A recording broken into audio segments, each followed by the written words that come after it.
안녕하십니까. 자, 이번 여러분들이 이제 청원경찰법으로 뵙게 됐는데요. 이 청원경찰법은 난이도가 상당히 꼼꼼하게 출제가 되는 추세로 가고 있습니다. 조문 위주로 출제가 되는 과목이고요. 그렇기 때문에 여러분들이 조문을 시간 나는 대로 꼼꼼히 계속 읽어주셔야 됩니다. 그리고 제가 강의 중에 지적을 해드리는 포인트들에 대해서는 여러분들이 한 번씩 정확하게 이렇게 다시 한번 되뇌어 보시고, 또 기본서가 아닌 조문으로 공부를 한다 하더라도 이 부분에서는 어느 정도가 시험 문제가 나올 수 있다라고 하는 예상을 각 조문을 가지고 해주셔야 됩니다. 자, 그러면 청원경찰법 부분 들어가 보도록 하죠. 이 청원경찰법은 실제로 법률, 시행령, 시행규칙이라고 하는 세 가지로 구성이 되어 있습니다. 이제 법률이 있고, 뭐 시행령은 대통령령이고, 시행규칙은 이제 부령입니다. 그런데 여기서 정리를 할 때는 이 세 가지를 해당 조문에 맞춰서 편제가 되어 있습니다. 자, 먼저 이제 챕터 1번부터 보도록 하죠. 서설 부분인데요. 이 재개정 관련 부분인데, 여기서 이제 주의하셔야 할 것은 제정 날짜는 아셔야 돼요. 그래서 1962년 4월 3일 날 제정이 되었습니다. 그래서 여러분들이 아시다시피 청원경찰법이라고 하는 것은 이 우리나라의 민간 경비와 관련된 부분이 들어올 때, 민간 경비라는 제도가 들어오는 것에 앞서서 우리나라만의 어떤 독특한 제도로 만들어진 겁니다. 그러다 보니까 이 문제의 성격의 특성상 이 정상적인 이 공경비로서의 경찰들, 즉 경찰 공무원들이죠. 이거하고, 그리고 이제 민간경비원이라는 제도가 다른 모든 나라에 있는데요. 이 두 가지의 제도가 혼합된 중간형 제도입니다. 즉 과도기적인 형태의 제도이다, 이렇게 우리가 이야기를 하고 있어요. 그래서 지금 현재 청원경찰은 정확하게 표현하면 공경비에 있어서 경찰도 아니고, 그런다고 또 민간 경비원으로서의 신분자도 아닌 이제 중간 단계입니다. 그리고 우리나라에만 유일하게 있는 제도라는 것도 알고 계셔야 됩니다. 그러나 일단 이 청원경찰의 신분을 뭘로 보느냐, 이렇게 단적으로 물었을 때는 민간인이다, 이렇게 대답을 하셔야 됩니다. 원칙적으로 민간인이고요. 그러나 이제 여러분들이 청원경찰로서 임하게 된다면 그때 청원경찰에 맡게 되는 경비구역이 있겠죠. 이 경비구역 범위 안에서는 경찰관 직무집행법의 직무를 수행하셔야 됩니다. 단 수사를 빼고요. 이렇게 되기 때문에 결과적으로는 준경찰 제도 혹은 여러분들이 보시는 것처럼 민간경찰 제도다, 이렇게 우리가 애매하게, 방금 제가 중간형이라 그랬죠. 과도기형이라 그랬습니다. 이렇게 이야기할 수도 있어요. 그러나 원칙적인 신분자가 뭐냐, 이렇게 단적으로 물었을 때는 민간인이다, 일반 사인이다, 이렇게 대답을 하셔야 됩니다. 그리고 청원경찰법 제1조에 목적이 있는데, 이 목적 부분도 기출문제가 있어요. 그렇죠. 그렇기 때문에 여러분들이 주의를 하셔야 되는데, 청원경찰법은 청원경찰의 첫 번째 임용, 첫 번째가 직무, 두 번째가 임용, 세 번째가 배치, 네 번째가 보수, 그리고 다섯 번째가 사회보장, 그리고 여섯 번째가 기타 필요한 사항입니다. 이렇게 여섯 가지를 규정을 함으로써 청원경찰의 원활한 운영과 목적을 맞는 데 있다, 이렇게 되어 있습니다.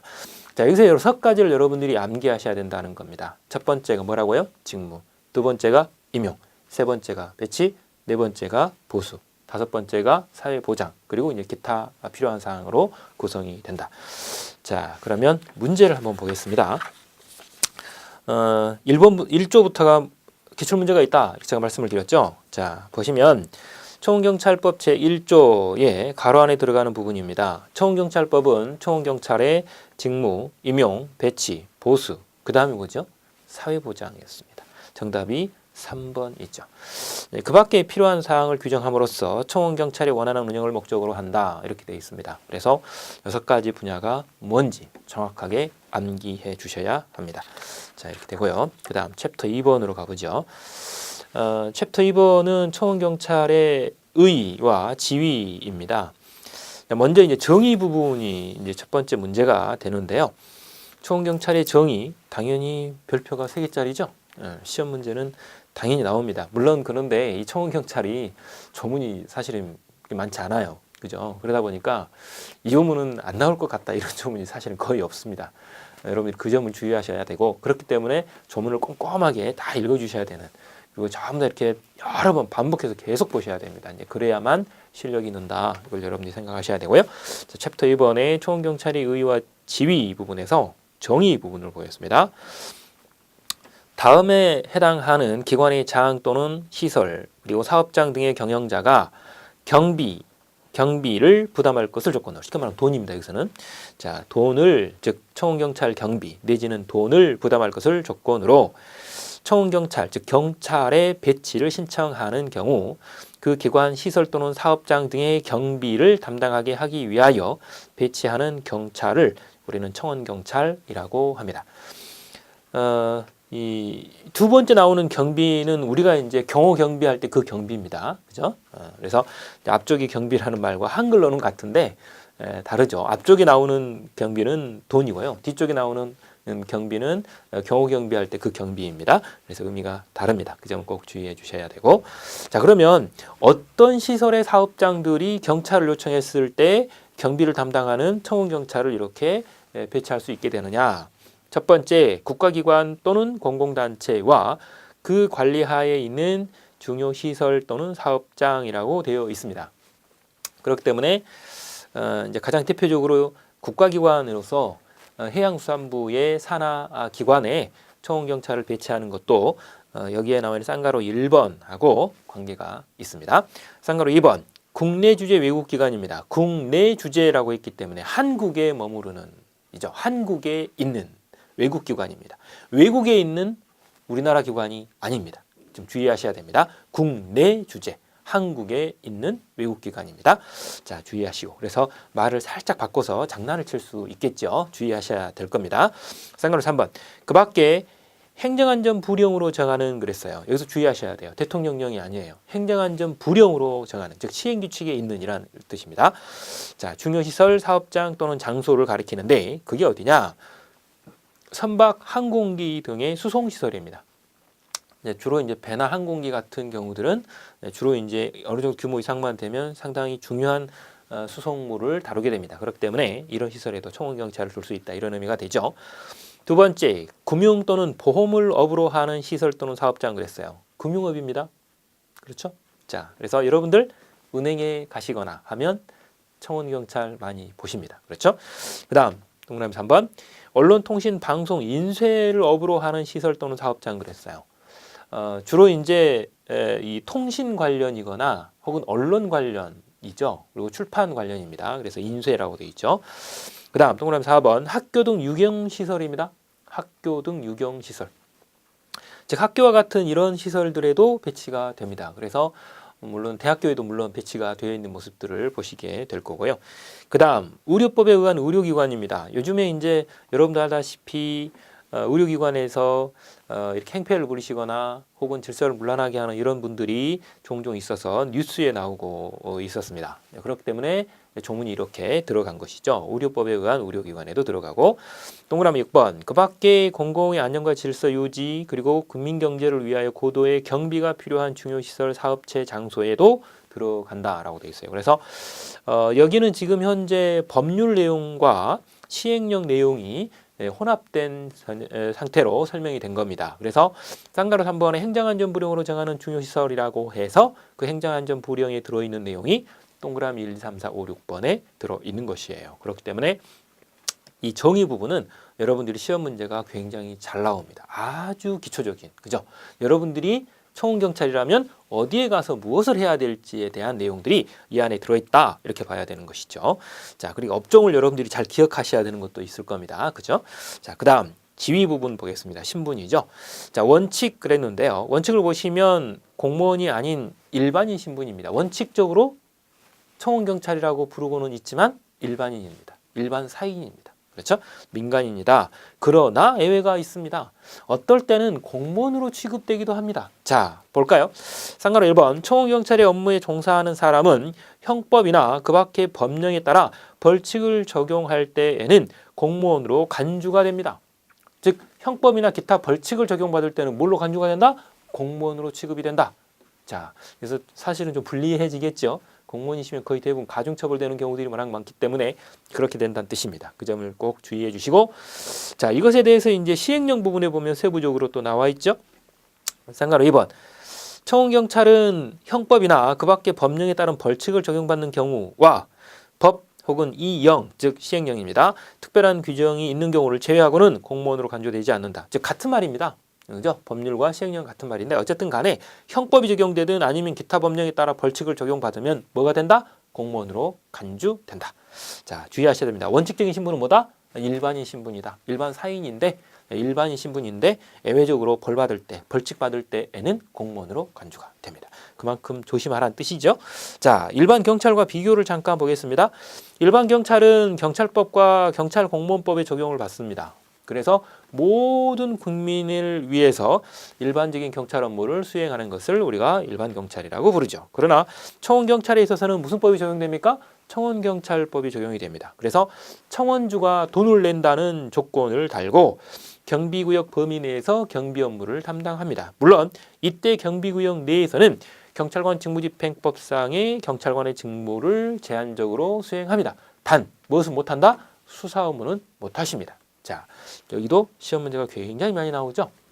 자, 무슨 법에 의한 무엇을 집행한다?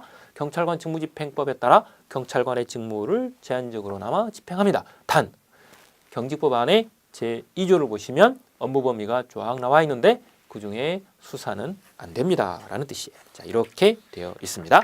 자, 여기서도 이제 시험 문제가 있지만 뒤에 기출 문제를 보면서 여러분들이 추가로 볼 거기 때문에 이거는 잠깐 넘어가죠.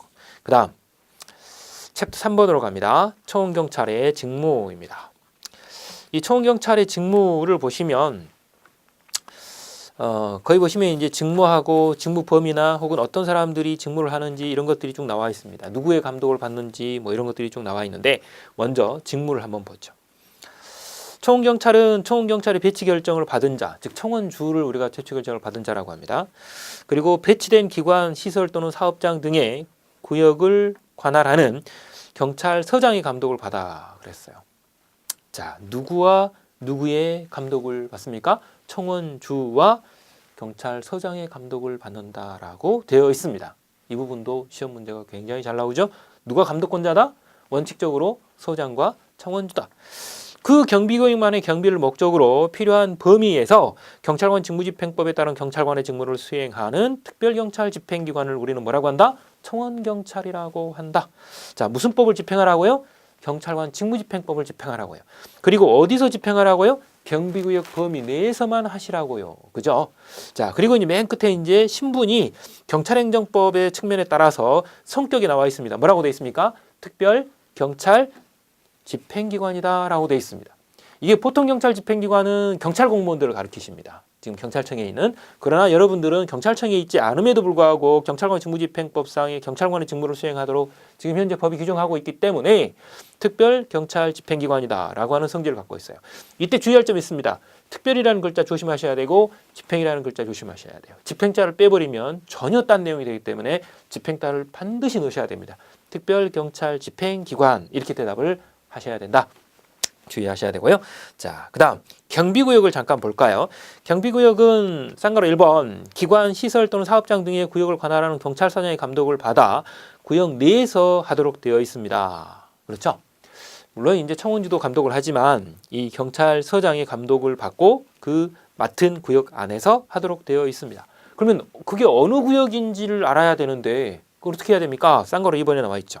청원경찰의 배치 신청서를 일단 지방경찰청장이 제출을 할 때 경비구역의 평면도를 제출을 해요. 경비구역의 평면도에 구획된 구역 범위 내에서 하도록 되어 있는 겁니다. 그렇기 때문에 여기에 나오는 경비구역 평면도에 구획된 구역을 우리가 경비구역이다 이렇게 말하는 것이고, 그렇기 때문에 경비구역 밖에서는 청원경찰이 임무를 수행할 수 있어요? 없어요? 없어요. 원칙적으로. 원칙적으로 경비구역을 벗어나면 안 돼요. 그러나 예외가 있어요. 그래서 단서에 보시면 뭐라고 되어 있어요? 현금 수송과 화약류 등의 이런 수송을 하는 경우에는 연계 업무로 볼 수 있기 때문에 약간 달라집니다. 그런 경우는 업무의 연장선상이죠. 그런 경우는 벗어날 수 있습니다. 그러나 원칙적으로는 경비구역을 벗어나면 된다 안 된다? 안 된다. 그건 여러분들이 아셔야 됩니다. 그 다음 경찰관 직무집행법에 직무를 수행한다라고 되어 있습니다. 그럼 어떤 것들이 있을까? 자, 거기 보시면 이제 직무 범위 나와 있죠.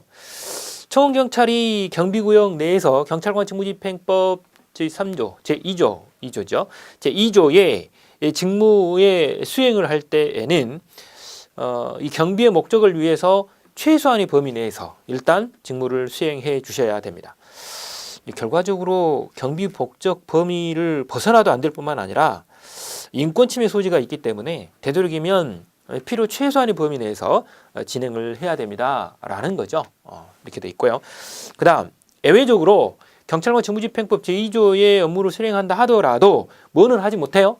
수사활동 등의 사법경찰 관리의 직무를 수행할 수는 없어요. 앞에서부터 계속 말씀드리고 있죠. 경직법 제2조의 업무를 수행할 수는 있으나 수사는 못합니다. 이렇게 제가 계속 말씀드리고 있어요.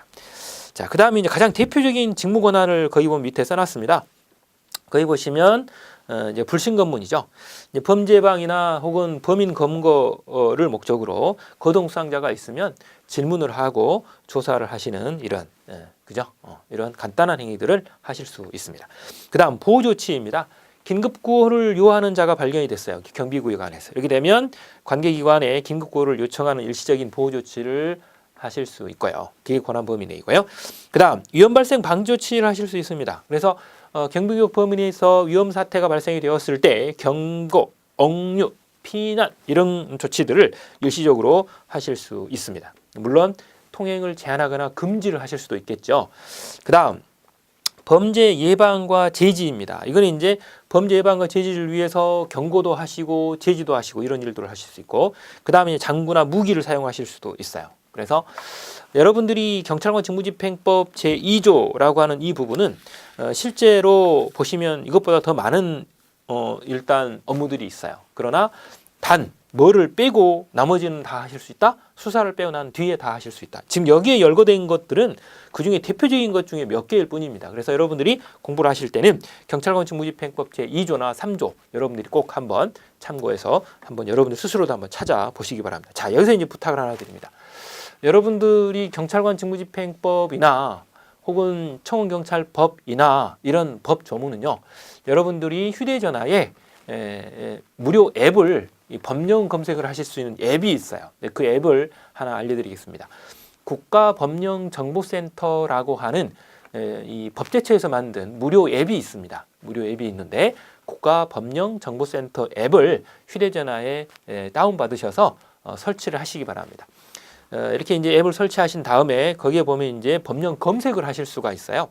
그러면 이제 예를 들어서 청원경찰법이다. 그러면 청원경찰이라고 이렇게 검색어를 법령 부분에 넣으면 법률도 같이 올라오고요. 시행령도 올라오고요. 시행규칙도 올라와요. 다 보실 수 있어요.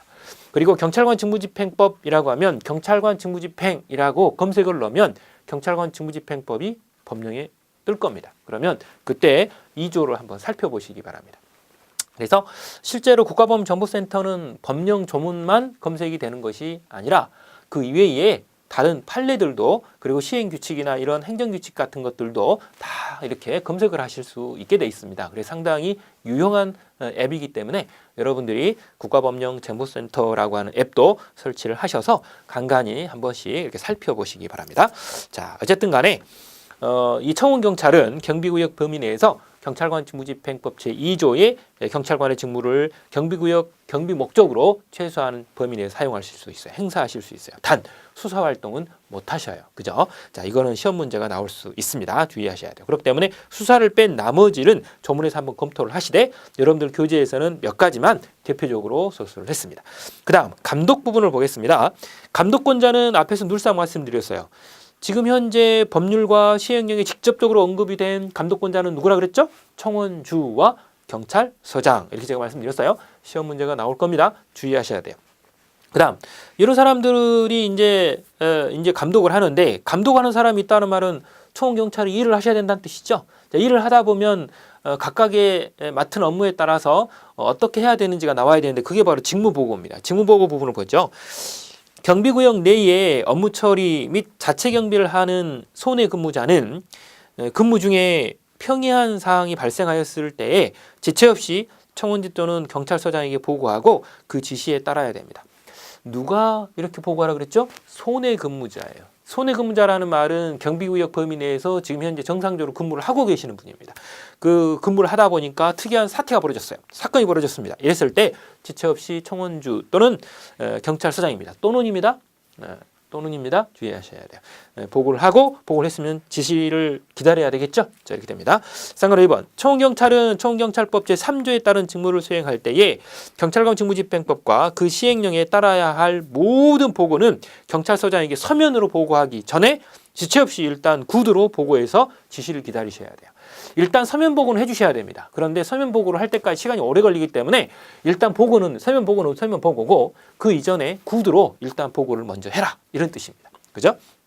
자, 이렇게 되어 있어요. 그래서 여러분들이 자, 이 내용으로 봤을 때 여러분들이 이제 청원경찰법 그리고 경찰관 직무집행법 이렇게 이제 서로 연결이 되어 있다는 걸 아시겠죠? 자, 이걸 일단 한번 보시고 그다음 감독자 지정입니다. 감독자 지정이라는 말은 청원경찰이 여러 명 배치가 되었을 때 그 중에 리더를 뽑는 거예요. 감독자를 그 자체적으로도 지정을 해주게 돼 있어요. 감독할 사람을. 자, 그러면 쌍가로 1번. 2명 이상의 청원경찰을 배치하는 사업장의 청원주는 그랬어요. 주체가 누구죠? 청원주 그랬어요. 청원주는 청원경찰의 지휘감독을 위하여 청원경찰 중에서 유능한 사람을 선정해서 그 자체 내 감독자를 또 지정하게 돼 있습니다. 지정하여야 한다입니다. 할 수 있다가 아닙니다. 주의하셔야 되죠. 몇 명 이상의 청원경찰을 배치할 때 2명 이상의 청원경찰을 배치할 때 누가 감독자를 지정한다? 청원주가 지정한다. 이때는 지정할 수 있다 아니면 하여야 한다? 하여야 한다라고 되어 있어요. 기속행위입니다. 재량이 아니에요. 할 수 있다 그러면 틀린다라는 겁니다. 그 다음 감독자는 조장, 반장, 대장으로 각각 구분됩니다. 그리고 그 지정 기준에 대해서는 별표 4라고 해서 시행규칙에 별표 4가 들어있어요. 그래서 뒤에 나와 있죠. 자, 시행규칙 별표 4를 보시면 예전에는 이 문제 잘 안 나왔습니다만 이제는 잘 나올 수 있게 됐습니다. 그래서 여러분들이 주의를 해서 정확하게 암기를 해주셔야 됩니다. 근무자가 9명까지일 때는 조장 1명만 지정하면 됩니다. 그죠? 그러나 10명에서 29명 단위입니다. 그래서 10명 단위 이제 좀 끊기거나 20명 단위로 끊기거나 뭐 60명 단위로 끊기거나 이렇게 점점 늘어질 겁니다. 자, 10명 이상 29명 이하일 때는 반장 1명에 조장 2~3명이 지정됩니다. 그 다음 30명 이상 40명 이하일 때는 반장 1명은 같습니다. 그러나 조장이 3~4명까지 갈 수 있습니다. 그 다음 41명에서 60명 이하일 때는 대장 1명, 반장 2명, 조장 6명을 지정하셔야 되는 겁니다. 그리고 61명 이상에서 120명 이하일 때에는 대장은 1명, 반장은 4명, 그리고 조장은 12명이라고 해서 결과적으로 보면 조장은 10명 기준으로 1명 정도씩이 되도록 돼 있죠. 눈치를 채셔야 돼요. 그죠? 자, 이렇게 하시면 됩니다. 자, 이렇게 해서 이제 숫자는 외우셔야 되는 겁니다. 이 숫자 예전에는 시험 문제가 잘 안 나왔습니다만 이제는 충분히 나올 수 있습니다. 이미 기출 문제가 있고요. 주의하셔야 됩니다. 그 다음 근무 요령 보겠습니다. 방금 전에 이제 손해 근무자에 대해서는 잠깐 나왔었죠.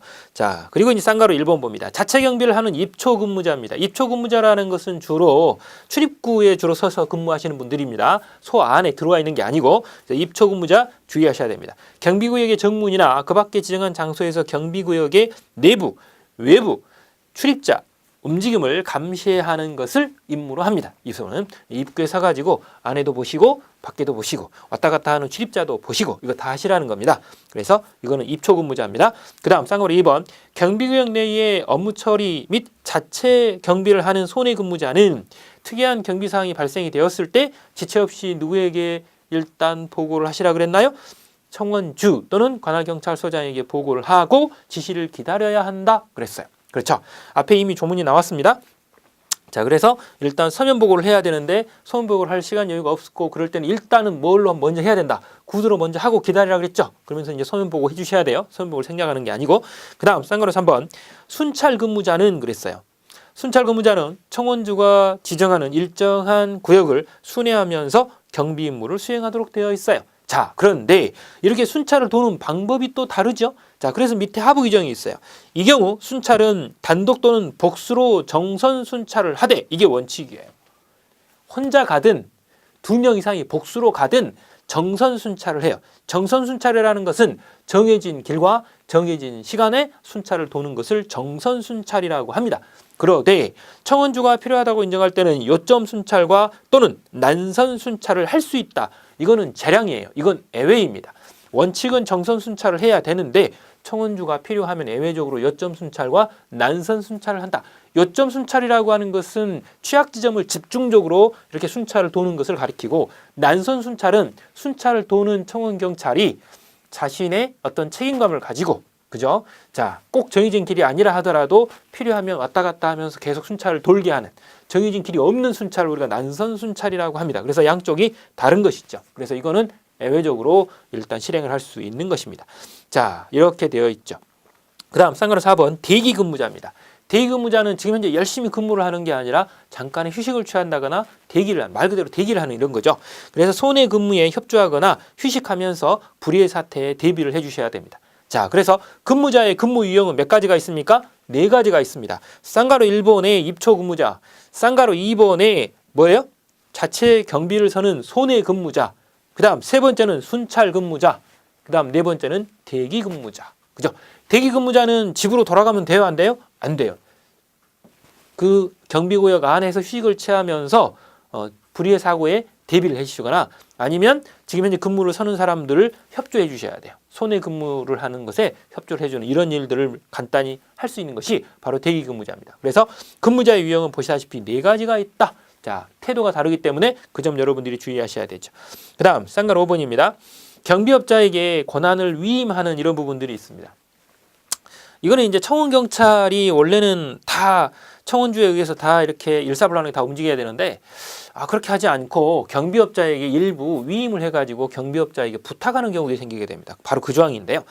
경비업법에 따른 경비업자가 중요시설의 경비를 도급받았을 때 청원주는 그 사업장에 배치된 청원경찰의 근무 배치 및 감독에 관한 권한을 해당 경비업자에게 위임할 수 있습니다. 라고 돼 있어요. 무엇을 위임하라고 돼 있어요? 근무 배치하고 감독을 위임하라 그랬지 임용 권한을 위임하지는 않습니다. 임용 권한은 청원경찰에 대한 임용 권한은 누구의 고유 권한이다? 청원주만의 고유 권한입니다. 경찰이 하는 것도 아니고 경비업자가 하는 게 아닙니다. 오직 임용 권한은 누구한테 있다? 청원주에게 있다. 그렇기 때문에 경비업자에게 위임할 수 있는 것은 배치하고 근무 배치하고 감독 정도인 것이지 그 위의 것은 안 됩니다. 이 법률상. 그래서 이렇게 돼 있다. 그 다음 위임할 수 있다라고 돼 있지 해야 한다고 하는 건 아니에요. 무조건 해야 되는 건 아닙니다. 할 수 있다라고 하는 재량으로 돼 있다는 사실이에요. 이 부분을 특히 주의하시고